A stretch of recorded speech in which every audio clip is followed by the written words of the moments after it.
День добрый, панове! Мястэчка Даўгінава, Вілейскі район, Мінская вобласць, Рэспубліка Беларусь.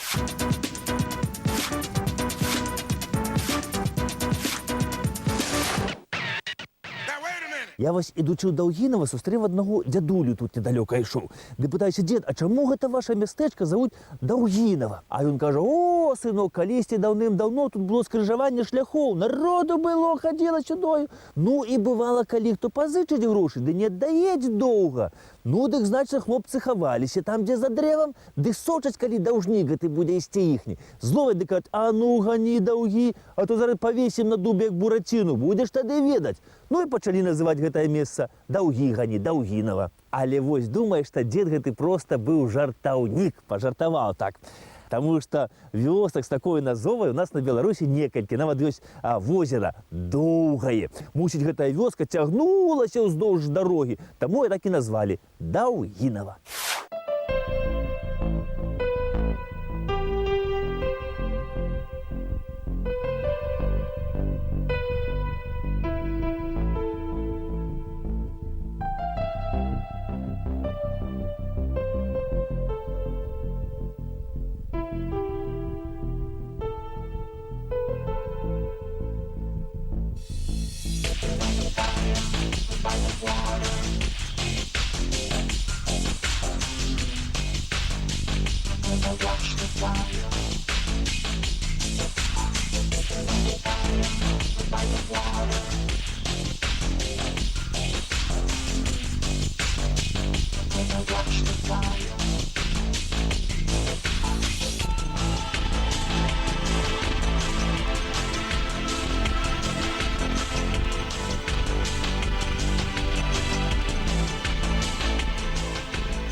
А вось іншыя людзі кажуць, што гэтае мястэчка мае сваю назову ад імя Доўгі. І гэта яшчэ язычаскае імя. І што калісьці нашы продкі давалі такія імёны там: Доўгі, Кароткі, Шырокі, Тоўсты. Вось, мусіць, нейкі Доўгі тут калісьці жыў, ад гэтага імя і пайшла назова. А вось мясцовыя жыхары мне казалі, што іхняе мястэчка калісьці называлася не Даўгінава, а Даўгінавічы. І што заснаваў гэтае паселішча віленскі ваявода Ян Доўгірд. Вось ад яго імя і пайшла назова. А правіў ён у 1440 годзе. Так што, панове, мястэчку Даўгінава ўжо аж 567 гадоў. Але людзі, панове, тут пасяліліся яшчэ даўным-даўно, сотні гадоў таму назад. Таму што побач з Даўгінава знаходзіцца гарадзішча. І вось археолагі, пакапаўшыся ў гэтым гарадзішчы і знайшоўшы там нейкія рэчы, прыйшлі да высновы, што тут, у гэтых мясцінах, жылі людзі банцараўскай культуры. Энцыклапедычная даведка «Банцараўская культура». Археалагічная культура плямён, якія ў 6-8 стагоддзях жылі ў верхнім Падняпроўі, верхнім Панямонні, верхнім і сярэднім Падзвінні. Назву атрымала ад гарадзішча Банцараўшчына пад Мінскам. Насельніцтва займалася земляробствам, жывёлагадоўляй. Паляванне і рыбалоўства мелі дапаможны характар. Былі развіты здабыча і апрацоўка жалеза, бронзаліцейная вытворчасць, ганчарства, апрацоўка дрэва і косці. Асноўным тыпам пасялення былі адкрытыя селішчы, якія размяшчаліся на ўзвышшах у поймах рэк. Жытлы будаваліся наземныя і паўземлянкавыя. Шматкамерная планіроўка жытлаў сведчыла пра захаванне родавых адносінаў. Даследчыкі лічаць, што банцараўская культура належала балтам. І вось з тых старажытных часоў, панове, аж да недзе сярэдзіны мінулага стагоддзя у Даўгінава знаходзіўся яшчэ адзін вельмі старажытны помнік. Гэта каменны даўгінаўскі крыж. Хаця гэты крыж даўгінаўскі больш нагадвае чалавека з раскінутымі ў шыркі рукамі. Вось там, дзе грудзі, там як бы выбітыя две такія выпукласці, якія нагадваюць жаночыя грудзі. А там, дзе жывот, выбіты маленькі крыжык, які нагадвае малое дзіця з раскінутымі рукамі. І вось са спіны, там, дзе сэрца сердца і жывот выбітыя таксама нейкія дзіўныя знакі. І вось вучоныя панове сцвярджаюць, што гэта нішто іншае, як старажытная скульптура жаночага языческага божества. І што аналагаў гэтай скульптуры няма нідзе ў свеце. І вось нашы прыбалтыйскія суседзі панове сцвярджаюць, што гэтыя знакі, выбітыя на спіне скульптуры, і ёсць вогненныя крыжы, знак багіні Мары. А вось гэта сама скульптура, гэта і ёсць ідал языческі багіні Мары. І што калісьці вось да гэта ідала падыходзілі маладыя, і лічыла, што багіня Мара злучала іхнія рукі, руку жаніха і нявесты. Багіня Мара лічыцца, што яна ўваходзіць у лік самых старажытных індаеўрапейскіх багоў. Лічылася, што багіня Мара садзейнічала працягу роду, а яшчэ налічылася заступніцаю жанчын. І вось у мінулым стагоддзі, недзе ў сярэдзіне, гэты крыж Даўгінава ўзялі і вывезлі ў мінскі музей валуноў. Там, кажуць, ён знаходзіцца і сёння. Але вось даўгінаўцы кажуць, што яны абавязкова гэты крыж вернуць назад у Даўгінава. Яны кажуць, не дарэмна ж колішнія людзі яго тут паставілі. А выглядае гэты крыж вось так.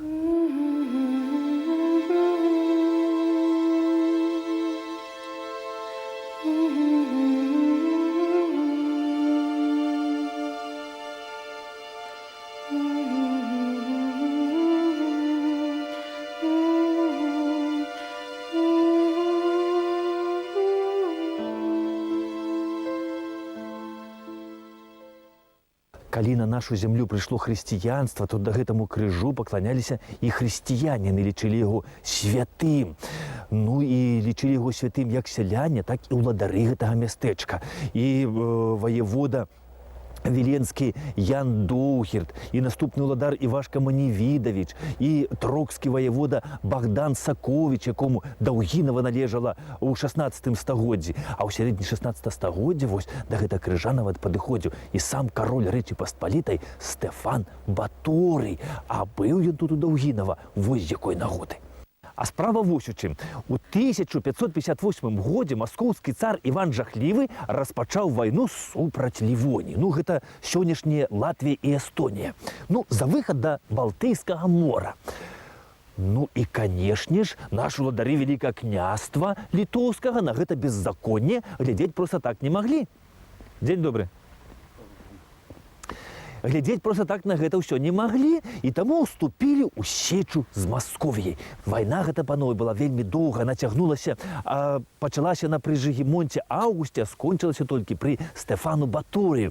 Ну і вось Стэфан Баторый, калі уціхамірваў маскоўскіх баяр, і праходзіў якраз праз Даўгінава, аб чым, дарэчы, і захаваўся запіс.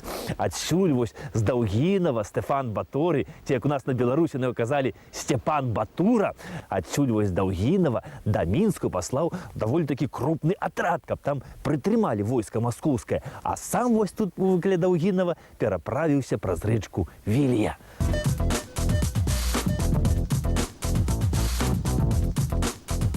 Расказваю, што Стэфану Баторый тут вельмі спадабалася ў Даўгінава. Кажуць, ён усё хадзіў ля рэчкі ды ахаў. Ох, калі б не вайна, дык як цудоўна, мясціны якія хорошыя. Вот сеў бы пад карчом, дзе з вудай, ды такі акунёў бы палавіў бы хоць. Эх, кажуць, нават падазваў бы ў Хаткевічаў да сябе, якія на той час уладарылі вось тут у Даўгінава, кажа: хлопцы, вось калі пасля вайны я пад'еду ў Даўгінава да вас, дык можа на рыбалку б разам схадзілі, як можа мясціны тут пакажаце. Яны кажуць: што вы, пан Стэфан, канешне зводзім на рыбалку, такі прыязджайце, пакажам такія мясціны на Вілі. Акунёў, шчупакоў, толькі паспявай вуду закідаць.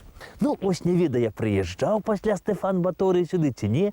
Гэта, самі знаеце, справа такая. Ну, вялікі князь, Вялікае княства Літоўска, а ў Вялікага князя ведаеце, колькі спраў? Го-го-го! Пасля Хаткевічаў Даўгінава робіцца ўласнасцю полацкага ваяводы Яна Кішкі. Ян Кішка тут пачынае ўладарыць з 1622 года. Але вось праз 12 гадоў вырашае чамусьці прадаць гэтае мястэчка Чаму невядома. Здаецца, Даўгінава знаходзіцца на такім вось бойкім месцы, на скрыжаванні шляхоў, адсюль шляхі ідуць на Вільню, на Мінск, на Докшыцы, на Плешчаніцы, на Мядзель. У лесе поўна звяроў, грыбоў, у рэчцы поўна рыбы. Але не гледзячы ні на што, Ян Кішка вырашае Даўгінава прадаць. Можа, ваявода прадаў Даўгінава з-за павагі да гэтага чалавека. Ну, можа, той папрасіў у ваяводы, а Ян Кішка адмовіць не змог. Ну, праўда, не ведае, за колькі коб грошай ён Даўгінава прадаў. Але вось прадаў ён яго вельмі знакамітаму чалавеку. Гэта мітрапаліт галіцкі, кіеўскі і ўсея Русі Іосіф Вільямін Руцкі. Гістарычная даведка. Руцкі Вільямін Іосіф, свецкае імя Іван Феліксавіч, нарадзіўся ў 1573 ці ў 1574 годзе ў маёнтку Рута, каля Наваградка. Дзеяч уніяцкай царквы, пісьменнік, са шляхецкай сям'і герба-вуж, хрышчоны па праваслаўным абраду. Вучыўся ў Карлавым універсітэце ў Празе, слухаў лекцыі ў Вюрцбургу, скончыў грэчаскі калегіум у Рыме, перайшоў ва уніяцтва. У 1603 годзе рэктар Віленскай уніяцкай семінарыі. У 1608 годзе пастрыгся ў монахі. Праз год стаў архімандрытам Віленска-Троіцкага манастыра. З 1612 года епіскап Галіцкі. З 1613 года і да апошняга дня мітрапаліт кіеўскі і ўсея Русі. Быў зацверджаны булай папы рымскага Паўла V, арганізатар ордэна базылян. Свае творы пісаў на старабеларускай і старапольскай мовах. Пакінуў багатую эпісталярную спадчыну. Адстойваў ідэі хрысціянскага адзінства. Адзін з ініцыятараў стварэння асобнай беларуска-літоўскай уніяцкай патрыярхіі. Памёр 5 лютага 1637 года, пахаваны ў Вільні, у Свята-Троіцкім манастыры. Іосіф Руцкі гэта быў апостал веры, гэта быў патрыёт свайго краю і хацеў, каб усе хрысціяне аб'ядналіся. І вось сюды, у Даўгінава, мусіць, ён таксама прыязджаў са сваімі пропаведзямі. І гэта не без яго дбання. У нас на Беларусі усе канфесіі жывуць у міры і ў згодзе. Тыповае беларускае мястэчка гэта на адной плошчы, калі знаходзіцца і царква праваслаўная, царква уніяцкая, касцёл, сінагога, мечеть, і ўсе жывуць канфесіі ў міры і ў згодзе, і няма ніякіх спрэчак, як, дарэчы, здаралася ў нашых суседзяў. Дарэчы, самы першы касцёл у Даўгінава з'явіўся яшчэ задоўга да з'яўлення тут караля Стэфана Баторыя. У 1553 годзе прастаяў той касцёл амаль 100 гадоў, але вось падчас чарговай вайны з Масковіяй касцёл гэты згарэў. І ў 1660 годзе тагачасныя ўладары Даўгінава, друцкія, сакалінскія, пабудавалі новы драўляны касцёл, але і той прастаяў нядоўга. І вось калі ў 19 стагоддзі згарэў драўляны прыгожы касцёл, які быў пабудаваны ў 1704 годзе Каралем і Евай, друцкімі сакалінскімі, то у Даўгіна вырашылі больш драўляных касцёлаў не будаваць. Усё. Паставілі проста буданчык з дошак і у ім маліліся. Прастаяў той будан аж 30 гадоў. Можа бы, не так і засталіся без касцёла, калі б сюды не прыехаў ксёндз Юзеф Львовіч. І вось Юзеф Львовіч распачаў тут будаўніцтва мураванага касцёлу. У 19 стагоддзі па ўсёй Літве, ну, па Беларусі, хадзіла такая легенда, што ксёндз Юзеф за залатую табакерку у Даўгінаве пабудаваў храм. Вось я не ведаю, наколькі гэта гісторыя праўдзівая, але храм атрымаўся вельмі велічны, дзякуючы Львовічу, прыгожы, а асвяцілі яго ў 1853 годзе ў гонар святога Станіслава.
Ксёндз Львович у нас на Літве, ну, я маю на увазі на Беларусі, быў асоба даволі вядомая. Львович сябраваў з Адамам Міцкевічам. І Адам Міцкевіч яго праславіў у сваёй паэме «Дзяды». Дарэчы, «Дзяды» лічыцца шэдэўрам сусветнай паэзіі. І вось у гэтай паэме Ксёндз Львович фігурыруе адзіны пад сваім сапраўдным прозвішчам. Ксёндз Юзеф Львович быў выкладчыкам у полацкім ліцэі піараў. І тады ж ён быў і член тайна таварыства філаматаў. І вось, калі гэта тайна таварыства было раскрыта, і нашых хлопцаў пачалі хапаць і як бы абвінавачваць іх у розных грахах, то царская паліцыя нічого не прыдумала лепшае, каб вініць Львовіча. Толькі падумайце у тым, што ён неблаганадзейна мысліў.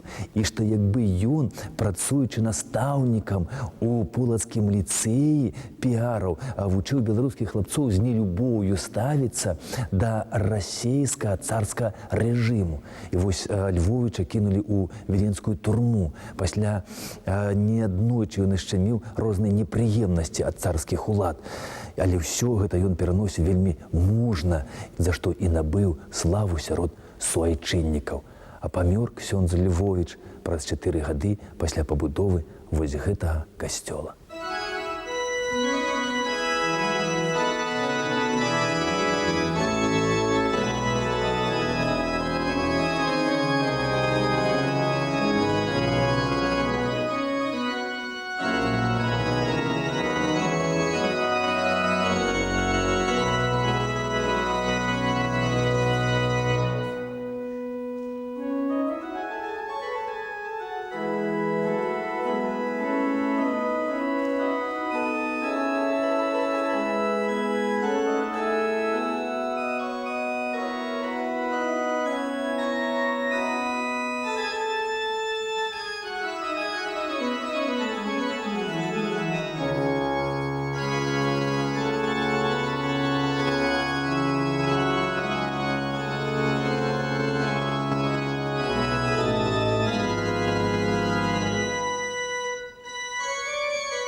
На той час, калі быў пабудаваны касцёл у сярэдзіне 19 стагоддзя, гэта мястэчка належала графу Каменскаму. На той час тут налічвалася 158 дамоў, і тут праводзілася 2 кірмашы на год.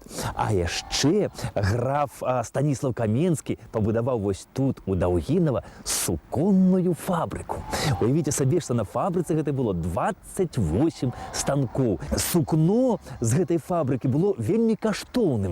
Спачатку тут працавалі як бы замежныя майстры, але пазней абучыліся нашы, беларускія. І вось нашы беларускія майстры пачалі замест вось замежных узораў выткаць нашы беларускія ўзоры. І атрымалася амаль як у вершы Максіма Богдановича: «Іччэ забыўшыся рука заміж персідска ўзору, узор радзімы Васілька». І вось уявіце сабе, што сукно з гэтай даўгінаўскай фабрыкі разыходзілася ў момант з прылаўкаў Рыгі, Вільні, Варшавы, Мытавы. І вось адзін мясцовы жыхар тут мне распавёў па вялікаму сакрэту, што калісьці нават сюды, кажа, прыязджалі персідскія шахі. Уяўляеце? І ён казаў, што ягоны прадзед прадаў аж 6 рулонаў аднаму персідскаму шаху дзеля яго гарэмаў. Во як!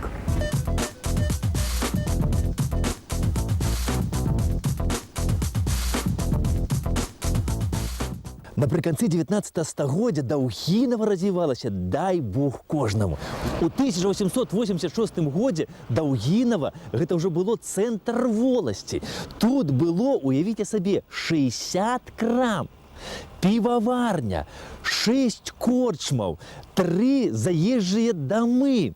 І раз на тыдзень, кожны чацвер, тут праводзіліся знакамітыя даўгінаўскія кірмашы. Вось сюды, у цэнтр Даўгінаў вяло аж 5 вуліц. Сюды з'язджалася народу на кірмаш. Ой-ой-ой, колькі. Таргавалі ўсе з вазоў, ўсё было ўстаўлена вазамі. І вось сведка тых вось дзён, гэта вось гэтая праваслаўная православная царква, якая была пабудавана ў 1870 годзе. Такіх церкваў, дарэчы, у нас на Беларусі некалькі, таму што яны былі пабудаваны па адным праекту і недзе ў адзін час.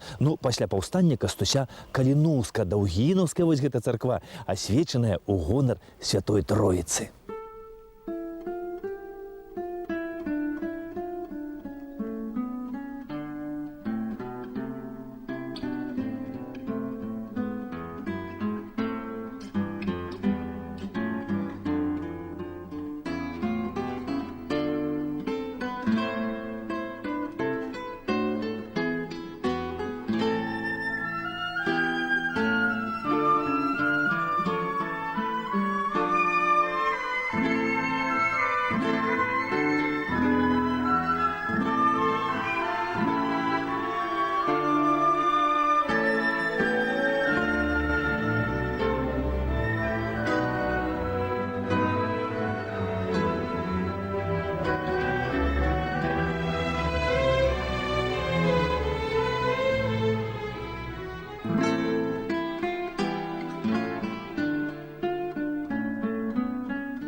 Вось гэтыя ваенныя могілкі знаходзяцца якраз на ўскрайку Даўгінава. Тут пахаваны кайзераўскія жаўнеры, якія загінулі падчас Першай сусветнай вайны ў 1915 годзе падчас свянцянскага прарыву. Таксама тут ляжаць і тыя, хто загінуў у грамадзянскую вайну 1920 годзе. Гэта і чырвонаармейцы, і жаўнеры войска польска. І вось гэтыя хлопцы, якія ваявалі адзін супраць другога, ляжаць зараз побач. І ўспамінаецца слова Максіма Богдановича: навошта на зямлі гэтыя ўсе сваркі, звадкі, боль і горыч, калі мы ўсе разам ляцім да зор.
Ну што ж, панове, пайду я гэтым даўгінаўскім шляхам да хаты на сустрэчу Новаму году. А можа, і Деда Мороза тут сустрэну, дзе па дарозе, дык ужо разам пойдзе, весялей будзе ісці. Віншую вас, панове, з надыходзячым Новым годам. Стары год праважаем, новы сустракаем. З ранняй вясною, буйнай травою, з жытам каласістым, з зернем ядраністым, з прыятным летам і з грашмі прыетым. Каб былі ўсе здаровыя, крыжыкі баровыя, мелі торбу грошай, настрой харошы, усягом даволі, а бяды аніколі. Да пабачэння!